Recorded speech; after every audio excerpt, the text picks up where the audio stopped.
Sunday night's protests and violence in Ferguson convinced the governor of Missouri to call in the military as residents of the St. Louis suburb continue to rally over Michael Brown's death. Missouri's National Guard is expected in Ferguson by Monday morning. Along with releasing an image of the order signed by Jay Nixon, the governor's office also put out a statement that read in part, "Tonight, a day of hope, prayers, and peaceful protests was marred by the violent criminal acts of an organized and growing number of individuals, many from outside the community and state." The involvement of the National Guard seemed to be a surprise. The Missouri Highway Patrol captain in charge of the police presence in Ferguson had just said moments earlier bringing in the military wasn't part of the plan. Some operational planning to determine what that will be. Is there any consideration of calling the National Guard in?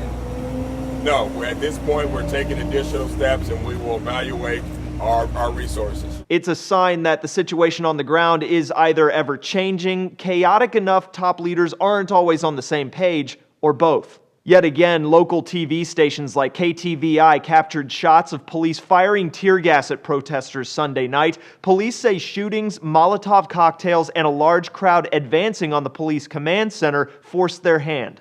We had about 1,000 people advancing towards where the command center is located. It's hectic, it's chaotic, it's stressful, it's scary, and for everybody involved, not only the police, but for the actual peaceful protesters. So we need some help. A main talking point for law enforcement early Monday morning was that out-of-town protesters have come to Ferguson specifically to incite violent protests and are undermining the local peaceful protesters. Since police officer Darren Wilson shot unarmed teen Brown more than a week ago, Ferguson has been in a near constant state of police and civilians hurling both accusations and objects at each other. New details on how many times Brown was shot didn't likely help calm tensions. The New York Times obtained results of a private autopsy performed Sunday that shows Brown was shot 6 times, 4 in the right arm and twice in the head. Of a gunshot to the top of Brown's head, the medical examiner who conducted the autopsy said it can be because he's giving up or because he's charging forward at the officer.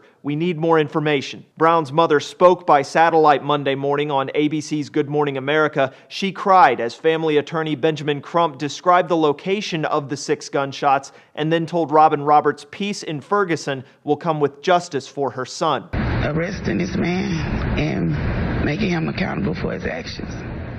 Leslie McSpadden has been an outspoken opponent against any violent protests, saying they disrespect her son's memory. The Guard's presence marks another major change in police tactics. Accusations and video of what civic leaders called a heavy-handed response by militarized police led Governor Nixon to put state police in charge in Ferguson Thursday. That brought some calm, but it was brief. Friday, the Ferguson police chief named Officer Wilson as the man who shot Brown and released surveillance video of a man police believe was Brown stealing cigars from a convenience store just before he was killed. Now, instead of militarized police, the military itself will try its hand at bringing peace to Ferguson.